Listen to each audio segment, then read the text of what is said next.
Hello everyone. ये जो video है this is about calorimetry class 10 physics topic. ये हीट की चैप्टर है। हीट जो है आपने क्लास 9 में अच्छे से पढ़ी होंगी। हीट, टेम्परेचर, ये सब का डेफिनेशंस भी आप लोग को पता होगा। Heat flow, temperature is a degree of hotness और कोल्डनेस ऑफ ए बॉडी, ये चीज़ हम लोग पढ़ के आए हैं। हीट फ्लो जिसकी हम बात करते हैं that is actually the heat transfer, I can say heat transfer between two substances that are at different temperatures. Temperature क्या है? It is a degree of hotness और coldness of a body. Calorimetry जो chapter है this basically is about measurement of heat. So I've written on top definition. The study of measurement of heat is called calorimetry. Factors that affect the quantity of heat absorbed to increase the temperature of a body. जब भी हम किसी body का temperature में increase लाएंगे then obviously I have to impart some heat. So what are the factors that will be affecting the quantity of that heat absorbed to increase the temperature of the body? The quantity of heat energy absorbed to increase the temperature of a body वो सबसे पहले depend करेगा on the mass of the body. ठीक है, तो वो जो है डायरेक्टली प्रोपोर्शनल रहता है। It is always directly proportional to the mass of the body. The amount of heat energy absorbed is directly proportional to the mass of the body. So यहाँ पर इक्वेशन नंबर 1 लिखा गया है, Q that is the heat. It is symbolically represented by Q here. So Q is directly proportional to small m, that is a mass of the object. Second point, the amount of heat energy absorbed is directly proportional to rise in temperature. ठीक है, heat flow जो होता है it is always from the body with higher temperature to the body with lower temperature. ये हमेशा higher temperature का body से lower temperature में हीट फ्लो होती है। ठीक है, तो जो भी लो टेम्परेचर वाला बॉडी होगा अगर वो हाई टेम्परेचर वाले ऑब्जेक्ट से हीट एब्जॉर्ब कर रही है so that means there will be increase in heat, yes और नो। सो जब उसका हीट में increase in temperature I mean, तो जब उसका टेम्परेचर बढ़ेगा, सपोज पहले टेम्परेचर था 30 डिग्री एंड बाद में टेम्परेचर बढ़ गया to 50 degree, so rise in temperature कितना हुआ? Rise in temperature means the difference that is 20 degrees. So this is the rise in temperature that has been talked about here. The amount of heat energy absorbed is directly proportional to the rise in temperature.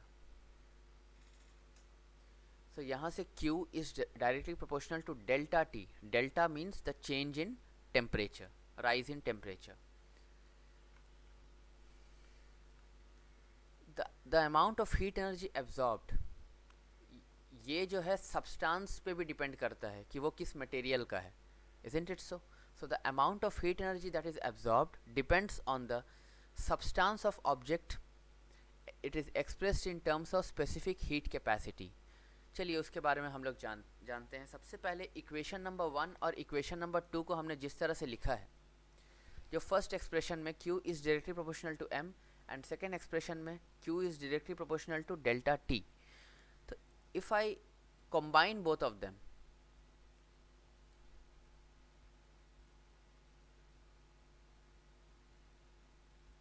combining 1 and 2, what will I get? By combining, Q will be directly proportional to M times delta T, yes or no? So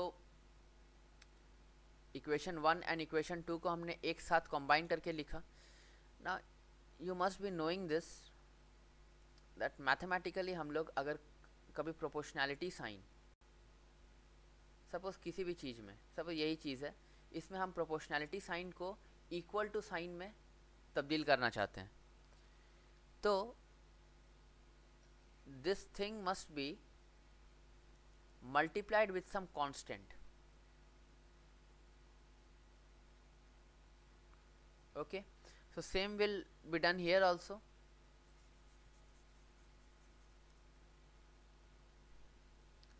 अगर हम equal to sign यहाँ पर introduce करें, then I have to introduce a constant.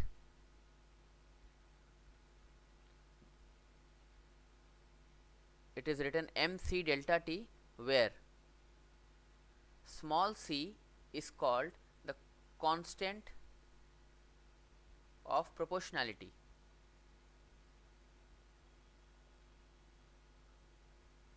This is called constant of proportionality, called specific heat capacity. यहाँ पर इस formula में, जो कि बहुत ही इंपॉर्टेंट फार्मूला है, Q equals to M C delta T, it is a very important formula.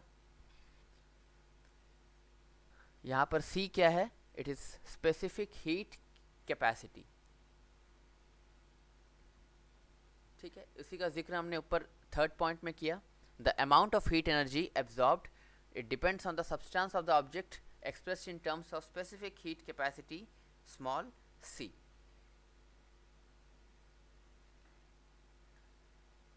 Next topic हम लोग इसी के बारे में और थोड़े डिटेल में जानने वाले हैं.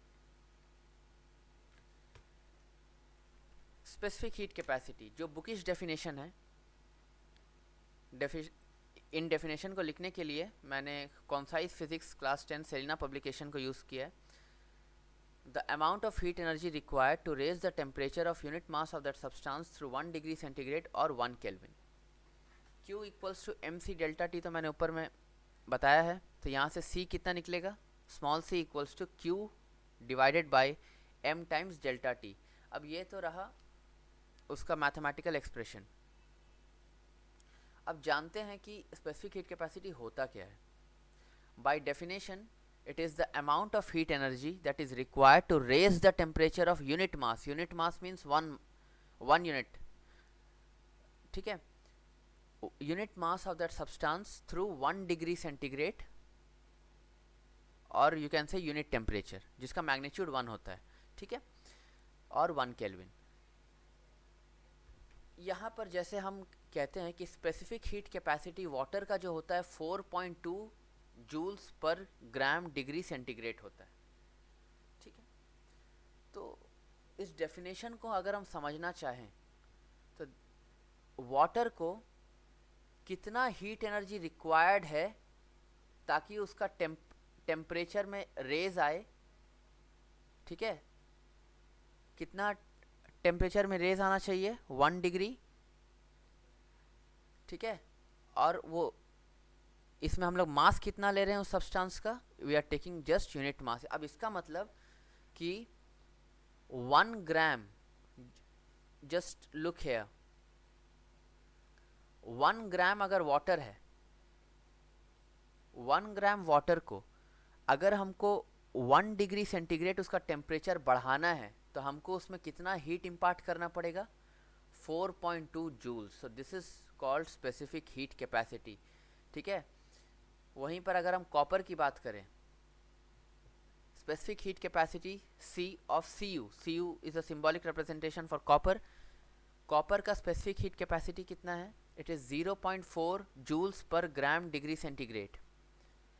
तो 1 ग्राम कॉपर को अगर हम 1 डिग्री टेम्परेचर बढ़ाना चाहते हैं तो हमको 0.4 जूल्स इम्पार्ट करना होगा. ठीक है, तो ये रहा स्पेसिफिक हीट कैपेसिटी का बात. It is the amount of heat energy that is required. कितना हीट एनर्जी आपको उस बॉडी को चाहिए ताकि 1 ग्राम या 1 यूनिट मास उसका टेम्परेचर 1 डिग्री बढ़े. Is that clear? तो जस्ट एक वाटर एंड कॉपर का एक कंपैरिजन हम लोग करते हैं. वाटर का स्पेसिफिक हीट कैपेसिटी कितना दिया है? It is 4.2 joules. Okay, it is 4.2 joules. यानी 1 ग्राम वाटर को 1 डिग्री टेम्परेचर बढ़ाने के लिए हमको 4.2 जूल्स का आवश्यकता है. एंड वही बात कॉपर का. 1 ग्राम कॉपर को अगर हम 1 डिग्री टेम्परेचर बढ़ाना चाहते हैं तो हमको 0.4 जूल्स इम्पार्ट करना होगा, ठीक है। तो 4.2 जूल्स और 0.4 जूल्स में बहुत डिफरेंस है। 4.2 जूल्स ज़्यादा है, 0.4 जूल्स कम है, इसलिए हमने यहाँ पर लिखा water has a high specific heat capacity, copper has a low specific heat capacity. Okay,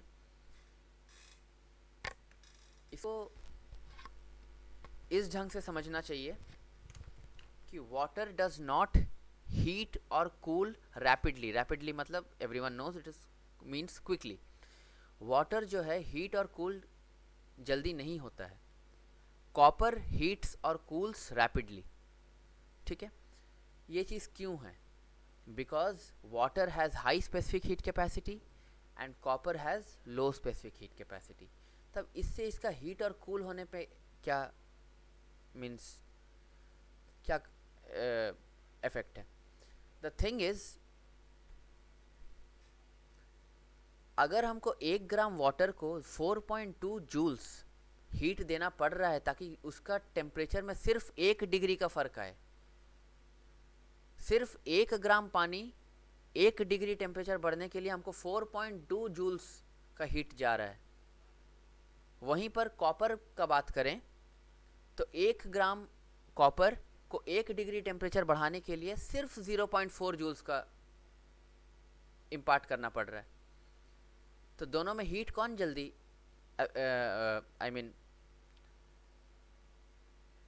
दोनों में से हीट कौन जल्दी एब्जॉर्ब करेगा?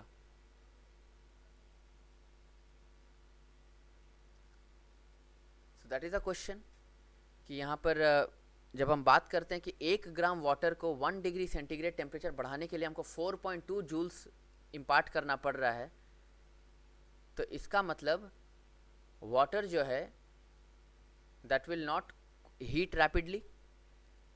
वहीं पर अगर हम कूलिंग की बात करें तो हमको 1 ग्राम पानी से में 1 डिग्री टेम्परेचर कम करने के लिए 4.2 जूल्स का रिमूवल चाहिए, तो वो वहीं पर कॉपर में it is only 0.4।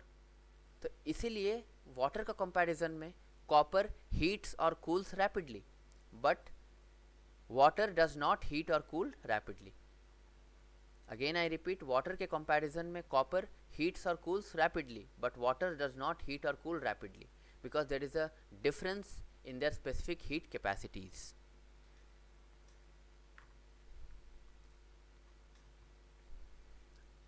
Low specific heat capacity है तो that will be a good conductor, जैसे copper. High specific heat capacity है that will be a bad conductor like water. तो जिसका हाई स्पेसिफिक हीट अब हम लोग गुड कंडक्टर किसको बोलें? हम लोग गुड कंडक्टर किसको कहेंगे? जो कि हीट को एब्जॉर्ब ना करे, पास कर दे। कंडक्शन मीन्स क्या? उसको पास करना है, तो that should not absorb, but heat capacity of water is high, hence it absorbs heat, so hence it is bad conductor. वहीं पर copper has a low specific heat capacity, so it is a very good conductor of heat, it absorbs less.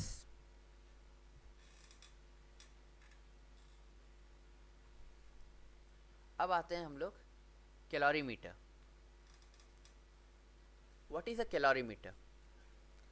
A calorimeter is a cylindrical vessel which is used to measure the amount of heat gained or lost by the body when it is mixed with another body.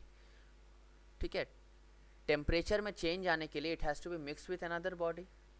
Okay, so हम लोग starting में ही ये चीज़ जान चुके हैं कि what is calorimetry. It is a study of measurement of heat. Calorimetry is a study of measurement of heat, so the device which is used to do that is called calorimeter. It is a cylindrical vessel which is used to measure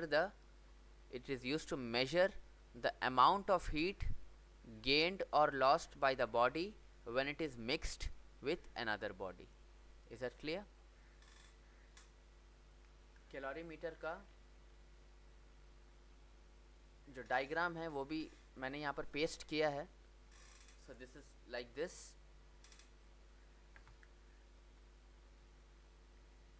सो हम लोग इस vessel के बारे में कुछ जानते हैं.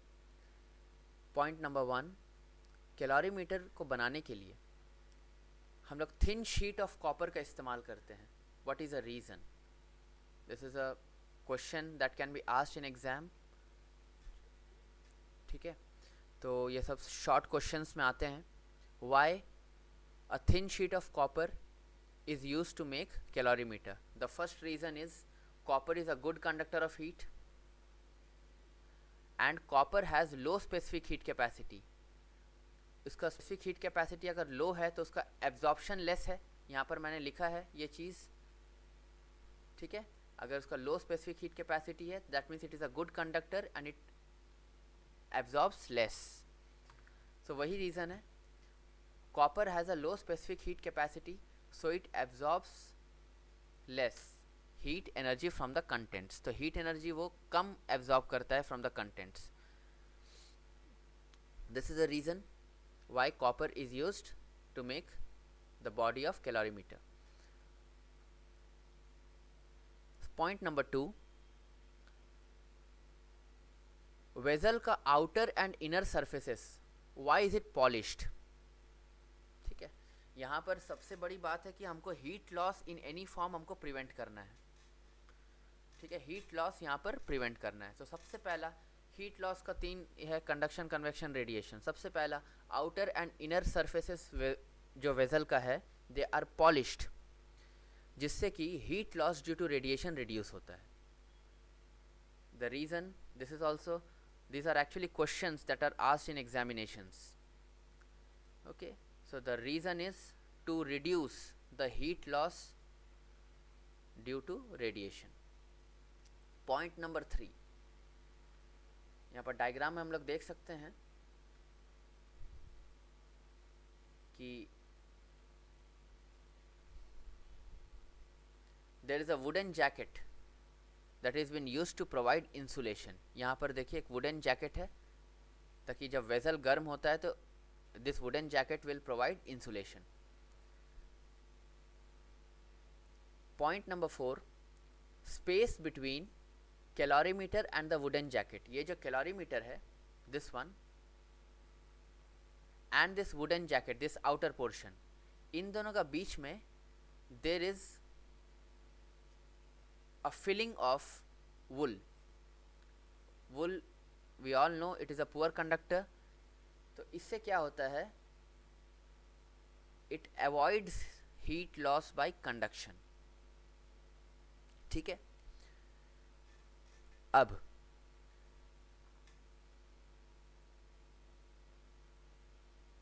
lid has 2 holes, 1 for stirrer. अब जो ऊपर हम लोग lid portion देख रहे हैं, this portion, इसमें मात्र आपको 2 छेद मिलेंगे, 2 holes. This is 1 for stirrer. Stirrer से हम लोग कंटेंट्स को अच्छे से मिक्स कर सकते हैं, मिला सकते हैं. And another is for thermometer. We are aiming to measure, right? So to measure thermometer is needed.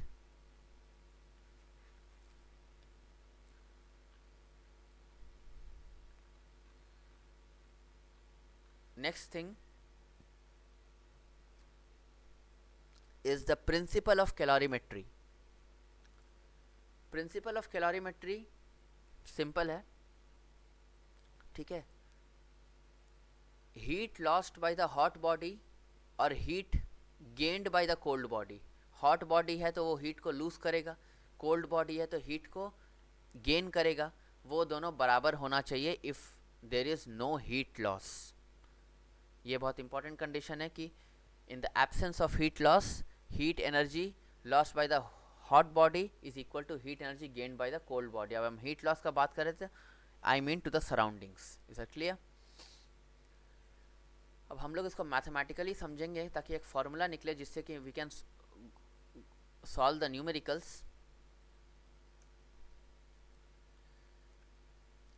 अब हम लोग मान के चलते हैं कि there is a substance A.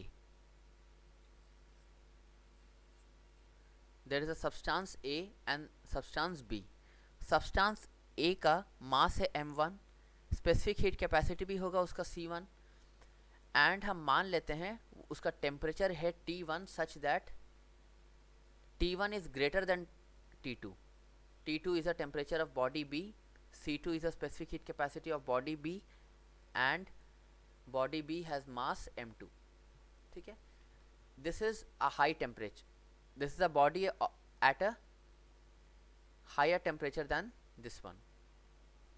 So heat flow कहाँ से कहाँ होगा? if you mix them higher to lower. मान लेते हैं कि क्योंकि T1 will go on reduction and T2 will go on increasing, so एक stable temperature attain होगा. जाहिर सी बात है, अगर T1 मान लो कि कुछ 70 डिग्रीज में है एंड ये है 30 डिग्री में, तो यहाँ से हीट लॉस हो रहा है बॉडी ए से बॉडी बी में, तो 70 डिग्री कम होते जाएगा और यहाँ पर 30 डिग्री बढ़ते जाएगा. तो मान लेते दोनों ही एक स्टेबल टेम्परेचर में पहुँचा, that has been taken as small t. Okay, small t, as I explained just now, is a final temperature. Then the heat that is lost by the body A, कितना heat body A को lose करना पड़ा by the above formula. Q कितना होता है? mc delta t. delta t means the change in temperature. ठीक है, तो बॉडी ए के लिए पहले उसका टेम्परेचर कितना था? T1 फॉर बॉडी ए, पहले उसका टेम्परेचर था T1 एंड बाद में फाइनल टेम्परेचर उसका कितना हुआ? T.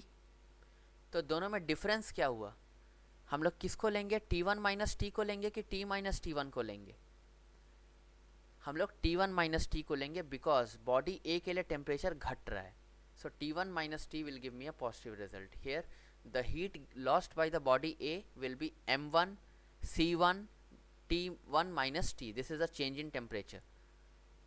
This is the change in temperature. Now what is the heat gained by the body B? This is equal to M2 C2 T minus T2. अब यहाँ पर सोचो, for body B, body B का temperature कितना था पहले? T2. Body B जो है हीट तो एब्जॉर्ब कर रहा है ना, गेन कर रहा है, तो उसका टेम्परेचर बढ़ के कितना हो जाएगा? T, because final temperature after all is T. So what is the change in temperature? T minus T2. That's what I wrote here. Okay. Assuming, this is a very important assumption, assuming there is no loss of heat to the surroundings. Surrounding में कोई loss of heat है ही नहीं, अगर हम ये assume कर लेते हैं, then this expression must be equal to this. That means heat lost by the body A must be equal to heat gained by the body B. Hence I write M1 C1 T1 minus T must be equal to M2 C2 T minus T2. Is that clear? Now we'll have a look at some numericals from the book.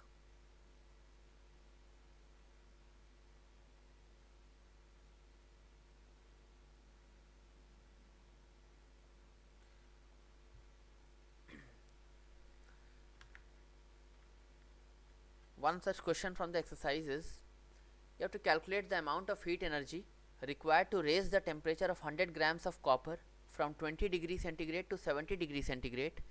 The specific heat capacity of copper is given 390 joules per kg per Kelvin.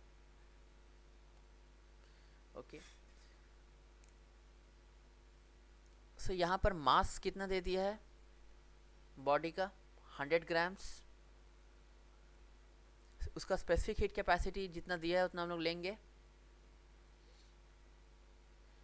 Delta T, that is called the change in temperature, will be 70 degree minus 20.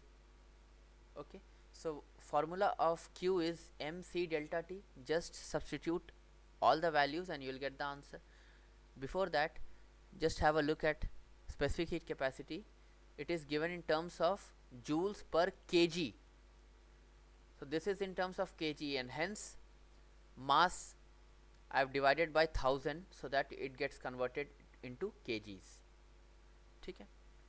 So the answer is 1950 joules.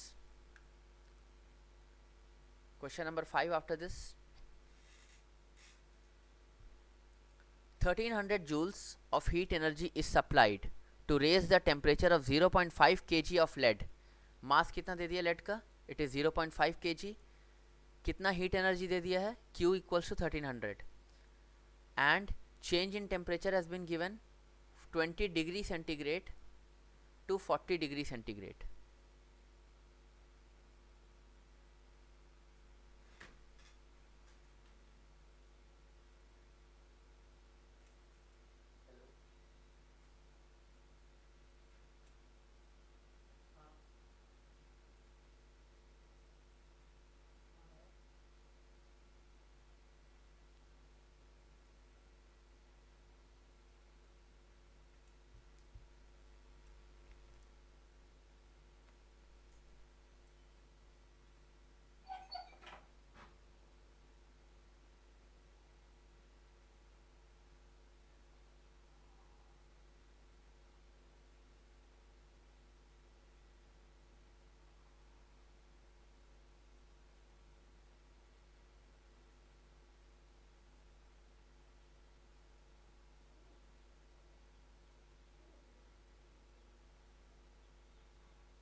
So the formula of Q, as you know, is mc delta T.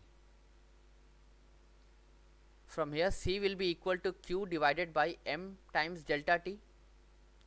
That means after we substitute all the values, 1300 by 0.5 into 20 will get 130 joules per kg Kelvin as the answer.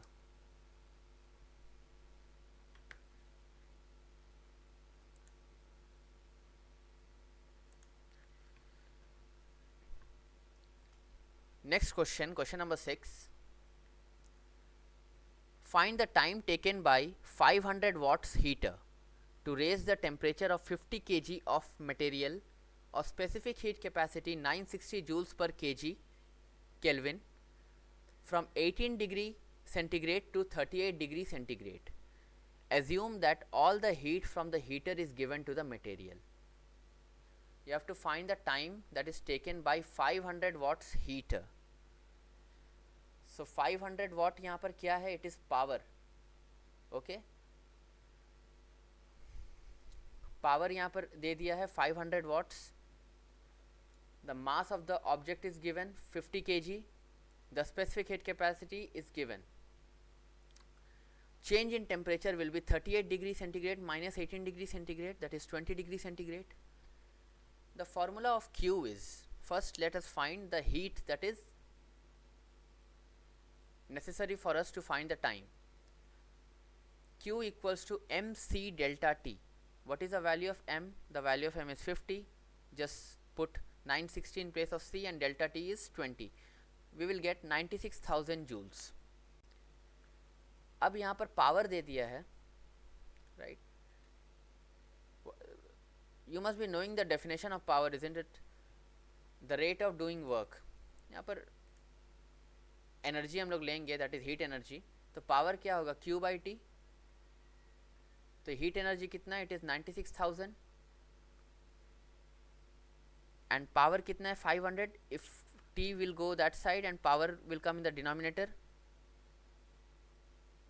T will be Q by power 96,000 by 500. This is 1920 seconds. The answer is given in terms of minutes, for which you have to divide 1920 by 60. 32 minutes will be answer. Question number 7. An electric heater of power 600 watts raises the temperature of 4 kg of a liquid from 10 degree centigrade to 15 degree centigrade in 100 seconds. First thing we have to calculate is the heat capacity of 4 kg of liquid. The second thing is the specific heat capacity of the liquid.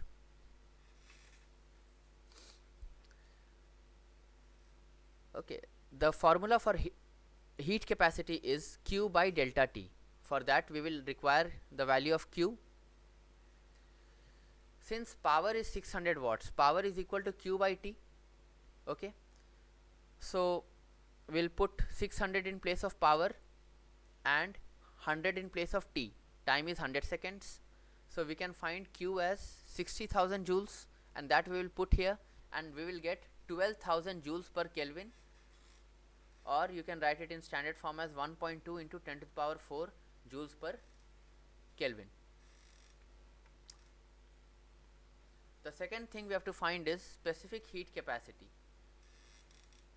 So इसी चीज़ को अगर 1.2 into 10 to the power 4 को if we divide it by mass, okay, तो specific heat capacity निकल जाएगा. So that will be 3000 joules per kg Kelvin. That is 3 into 10 to the power 3 joules per kg Kelvin. Question number 8. 0.5 kg of lemon squash at 30 degree centigrade is placed in a refrigerator which can remove heat at an average rate of 30 joules per second. यहाँ पर एक चीज़ बढ़िया से समझना कि यहाँ पर rate दिया है, रेफ्रिजरेटर है तो ऑब्वियसली वो कूल करेगा तो it will remove heat. So सबसे पहले हम लोग निकाल लेंगे heat that is removed by the refrigerator. What is the formula? It is equal to mc delta t. The value of m is 0.5. C is given in the question, 4200 joules per kg Kelvin, and temperature change in the question it is mentioned 30 degree centigrade में lemon squash को रखा गया है. How long will it take to cool the lemon squash to 5 degree centigrade? यानी 30 degree से heat remove करके 5 degree centigrade करना है. So what is the change in temperature? It is 30 minus 5. Multiply करने पे we will get 52,500 joules. Now rate is given, right? यानी what is the rate that is mentioned? It is 30 joules per second. यानी 1 second में अगर 30 joules heat remove हो रहा है तो हम लोग इसको यूनिटरी मेथड में चल जाएंगे. 1 जूल कितना सेकेंड में रिमूव होगा? 1/30. सो 5200 joules 52,500 joules कितना टाइम लगेगा? That will be 1/30 multiplied by 52,500. We will get 1750. In order to convert this seconds value to minutes, we will divide it by 60. I've shown the remainder is 10 here, so this will be 29 minutes 10 seconds.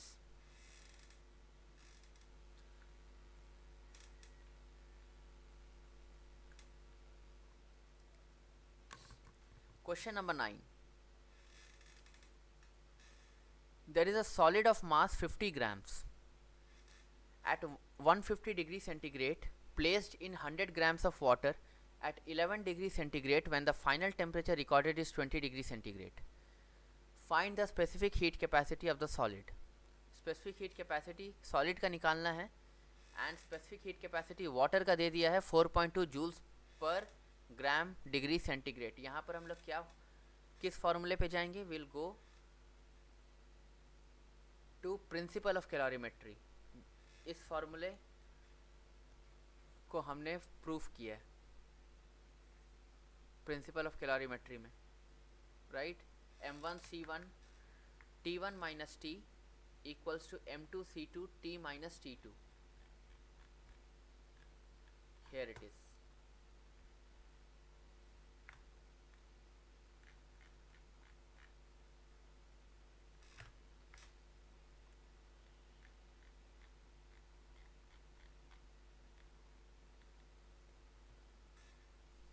Question में हम लोग देख सकते हैं कि एक substance water है और एक सब्सटेंस है कोई सॉलिड। वाटर का मास कितना दिया है? 100 grams, right. Specific heat capacity water का मेंशन्ड है 4.2 एंड फाइनल टेम्परेचर जो रिकॉर्ड हुआ है दैट इज 20 डिग्री सेंटीग्रेड। तो T हम लोग ले लेंगे 20 degree centigrade. T2 is the temperature of water that is 11 degree centigrade and object का मास कितना है? 50 ग्राम्स। स्पेसिफिक हीट कैपेसिटी हमें निकालनी है। You have to find the specific heat capacity of the solid. Temperature उस ऑब्जेक्ट का कितना है? 150 डिग्री सेंटीग्रेड। तो यहाँ पर देखो कि वाटर का जो है टेम्परेचर बढ़ रहा है, कितना तक बढ़ा? 20 डिग्री एंड 11 से 20 हो गया एंड जो ऑब्जेक्ट है उसका टेम्परेचर घट के कितना हो गया? 20 degree. So this is how it became stable by the principle of calorimetry. m1c1 t1 minus t must be equal to m2c2 t minus t2। यहाँ से m1 सबका वैल्यू हम लोग डाल देंगे। यहाँ पर एक चीज़ का ध्यान रहे कि t1 minus t means 150 minus 20 and t minus t2 means 20 minus 11. After that you can easily find c1.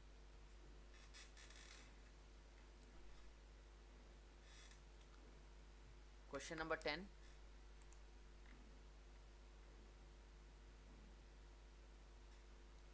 "45 grams of water at 50 degree centigrade in a beaker is cooled when 50 grams of copper at 18 degree centigrade is added to it.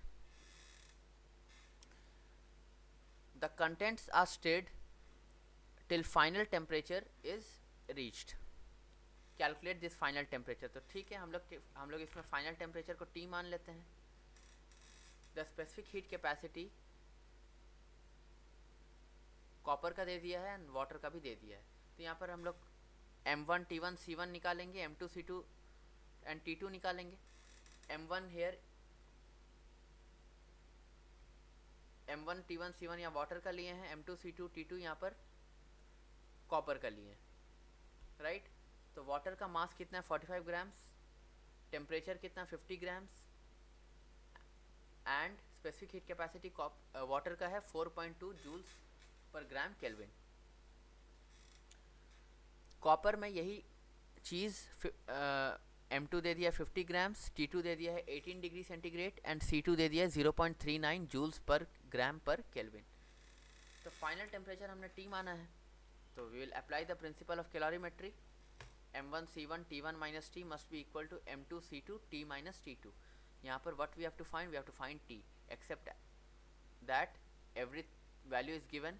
Just solve as linear equation. You will get the value of t as roughly 47 degree centigrade, and that is the answer.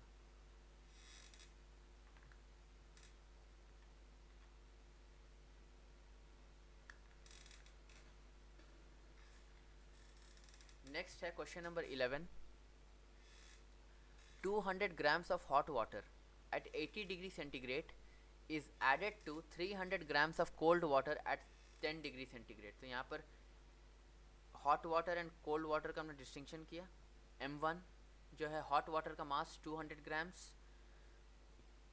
T1 the temperature of hot water is 80 degree centigrade, m2 दे दिया है mass of cold water 300 grams, temperature दे दिया cold water का 10 degree centigrade. एक चीज़ तुम लोग सोच रहे होगे कि यहाँ पर अलग अलग स्पेसिफिक हीट कैपेसिटी क्यों नहीं दिया? हॉट हो चाहे कोल्ड हो, है तो वाटर ही, तो वाटर का स्पेसिफिक हीट कैपेसिटी तो नहीं बदलेगा। तो 4.2 joules per gram degree centigrade, वो C1 का भी वैल्यू है, that is a value of C2 also. Final temperature हमने T ले लिया, that is what we need to find. So by the principle of calorimetry, M1 C1 T1 minus T must be equal to M2 C2 T minus T2. ठीक है, C1 and C2 since they are same value they will get cancelled. M1 बैठाइए 200, M2 बैठाइए 300, 4.2 तो cancel हो जाना है। So 200 into 80, या ये पूरा को मल्टीप्लाई करके this equation has been obtained. From here you can separate 5T equals to 190. From there we will get 3T equals to 38 degree centigrade, and that is the answer.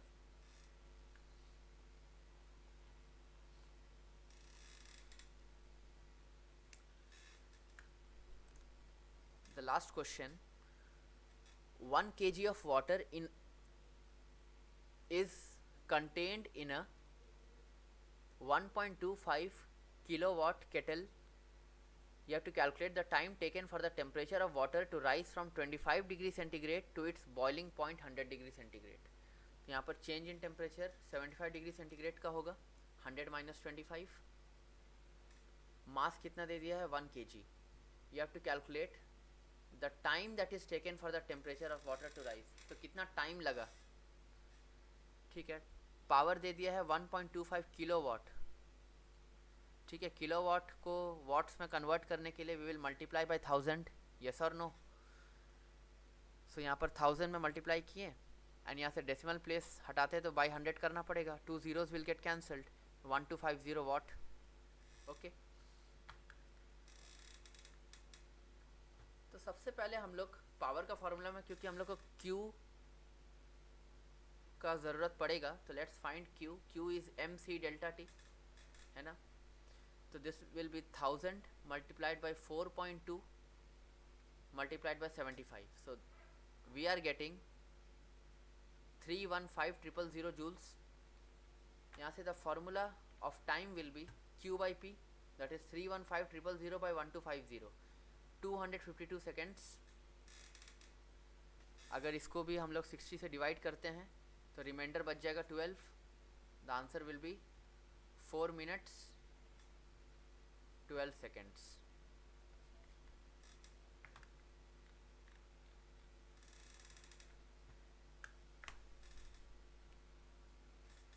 I hope that you understood the concept of calorimetry from this video. If you like this video, please subscribe to my channel. Thank you.